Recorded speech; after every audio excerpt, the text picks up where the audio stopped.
190 million pound जो Al-Qadir trust case है उसकी हेयरिंग थी, और क्योंकि अडयाला यूनियन काउंसिल मेरे हलके में आती है और मैं ये देखना भी चाहता था कि जिस चीज़ का इतना ज़िक्र किया जाता है कि हमारे कोई राइट्स या हकूक़ सलब किए जा रहे हैं या हमें ड्यू प्रोसेस नहीं मिल रहा या आर्टिकल 10A की वायलेशन है, तो इस जेल ट्रायल में उसकी ऑब्जर्वेशन, उसको देखना ज़रूरी था कि आया कि किसी का हक या किसी का ड्यू प्रोसेस, उसकी वायलेशन तो नहीं हो रही। तो अल्हम्दुलिल्लाह मैं आप दोस्तों को ये भी बता दूं कि पूरा ड्यू प्रोसेस मिला जा रहा है और आर्टिकल 10A की भी इम्प्लीमेंटेशन को इंश्योर किया जा रहा है। ट्रायल के कानून के और आइन के तमाम तर तकाज़ों को पूरा किया जा रहा है। आज जो ये प्रोसीडिंग थी उसमें क्योंकि दोनों तरफ से बहस हुई और मैंने इसको ऑब्ज़र्व भी किया एज एन ऑब्ज़र्वर, क्योंकि मैं ख़ुद एक वकील हूँ और मेरे ख़्याल से एक सियासतदान होने के साथ साथ एक वकील की तरह ज़्यादा ज़िम्मेदारी भी आयद होती है, और ये ज़िम्मेदारी आइन और कानून की तरफ से जो हमें देखनी पड़ती है कि किसी का कोई हक या किसी का कोई ड्यू प्रोसेस या किसी के आइनी हकूक़ की वायलेशन तो नहीं हो रही। तो बिल्कुल भी ऐसी बात नहीं है, कोई वायलेशन, कोई ड्यू प्रोसेस की वायलेशन या किसी आर्टिकल 10A की वायलेशन नहीं हो रही। बड़ा एक पुरअमन माहौल था।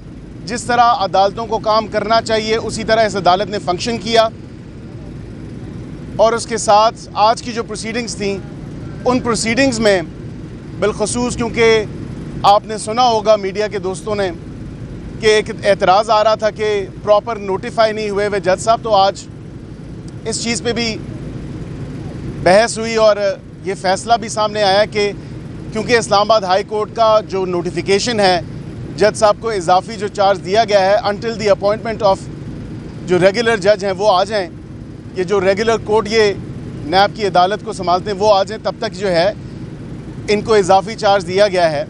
और प्रोसीडिंग्स अब अगली आइंदा जो तारीख़ पेशी है वो 14 जून की है, जुमे वाले दिन की, जिसमें 2 गवाहान PW27 और PW29 के ऊपर जिरा होनी है, क्रॉस एग्जामिनेशन होनी है। तो आज इनके लीड काउंसल्स दिफा की साइड से ही मौजूद नहीं थे, इनके 2 और काउंसल्स मौजूद थे, और इन प्रोसीडिंग्स में गवाहान को भी पाबंद किया गया और डिफेंस काउंसल्स को भी पाबंद किया गया कि वो आप आके अपनी जिरा जो है इन पे मुकम्मल करें। तो ये जो केस है 190 मिलियन पाउंड अलकादिर यूनिवर्सिटी और अलकादिर ट्रस्ट का, ये बड़ा क्लियर केस है कि 450 केनाल ज़मीन जो ली गई और उसके ऊपर अलकादिर यूनिवर्सिटी बना के ट्रस्ट के तर्ज से, और उसको जिस तरह खुर्द बुर्द सारे मामले को करने की कोशिश की गई वो आपको भी पता है। बानिए PTI को अवाम की आंखों में धूल नहीं झोंकने दिया जाएगा। वो अपना कानूनी केस लड़े हैं, उनको कानूनी केस लड़ने का हक है, लेकिन ये जो दिन दहाड़े डाका मारा गया पाकिस्तानी कौम और पाकिस्तानी अवाम के पैसों के ऊपर कि 190 मिलियन पाउंड अपनी काबीना से भी छुपा के दिन दहाड़े डाका मार के अवाम की आंखों में धूल झोंक के और जो पारसा बनने की कोशिश की गई, ये अवाम के अब सामने है। ये वो पैसे हैं जो नेशनल क्राइम एजेंसी की तरफ से, बरतानिया हुकूमत की तरफ से पाकिस्तानी बैंक में आने थे, पाकिस्तान की हुकूमत के ख़जाने में आने थे, लेकिन अफसोस कि उन पैसों का रुख मोड़ के सुप्रीम कोर्ट में लैंड करवाए गए और फिर ये बयानिया बनाया गया कि क्या वो सुप्रीम कोर्ट में आए या हुकूमत पाकिस्तान के अकाउंट में आए। बात तो ये है कि पैसे तो यहाँ पे आ रहे थे। बात यहाँ पे नहीं रुकती। बात ये है कि उन पैसों से जो आगे फ़ाइन पे किया गया था उसकी ट्रेल कहाँ पे है। ये बानी PTI और उनके इस टोले को जवाब देना पड़ेगा आवाम को और कौम को, और ये अदालत में अपना केस प्रूव करना पड़ेगा उनको कि उन्होंने पाकिस्तान के पैसों पे जो डाका मारा है, क्योंकि करप्शन फ्री पाकिस्तान और अकाउंटेबिलिटी का जो नैरेटिव जिसका इतना प्रचार किया जाता था और कहा जाता था कि ये सब चोर हैं, ये सब डाकू हैं। अल्लाह की शान और अल्लाह की कुदरत पाकिस्तानी कौम भी देख रही है, पाकिस्तानी अवाम भी देख रही है कि किसी चीज़ से डिनाइबिलिटी नहीं है, किसी चीज़ से मुनहरिफ नहीं हुआ जा रहा। ये चीज़ एक्सेप्ट की जाती है कि हाँ 190 मिलियन पाउंड आए थे और जिस तरह उनका रुख मोड़ा गया और जिस तरफ लेके गए वो अब आपके सामने है। और दूसरी बात, उसका एंड बेनिफिशरी कौन है, ये तमाम तर सवाल हैं। क्योंकि अभी अदालती प्रोसीडिंग्स मैंने देखी और अभी तो कुछ गवाहान और उन पर जरा बाकी है और वो अपना प्रोसीजर चलेगा। लेकिन जब 342 की स्टेटमेंट होगी और डिफेंस का वर्जन आएगा तो देखने की बात होगी कि उस वक़्त ये क्या मौक़िफ़ इख्तियार करते हैं। ये जो 3-4 मस्केटियर्स जिन्होंने मिलजुल के 190 मिलियन पाउंड का दिन दहाड़े डाका मारा है, इसका हिसाब, इसका जवाब कौम और अवाम आपसे लेगी। मैं आखिर में सिर्फ यही कहूँगा कि जो शोर व वेला डाला जाता है कि हमारे हकूक़ सलब कर दिए गए, और जो शोर व वेला डाला जाता है, जो अवाम की आंखों में धूल झोंकी जाती है कि हमें आइनी हक मौजूद नहीं है, हमें कानूनी मुआवरत मौजूद नहीं है। आज मैं अपनी आंखों से ये देख के आया हूँ कि वकला भी मौजूद हैं। आइन और कानून के मुताबिक तमाम तर प्रोसीडिंग्स को इंश्योर किया जा रहा है और बिलखसूस ड्यू प्रोसेस और आर्टिकल 10A की जो राइट्स हैं इनकी फुल फ्लेज इंश्योरमेंट की जा रही है इस ट्रायल में, और दीगर बाकी भी जितने भी ट्रायल चले हैं उनमें भी इंश्योर किया गया। तो ये अवाम को खुदारा झूठ बोलना बंद करें, आपको हिसाब देना है।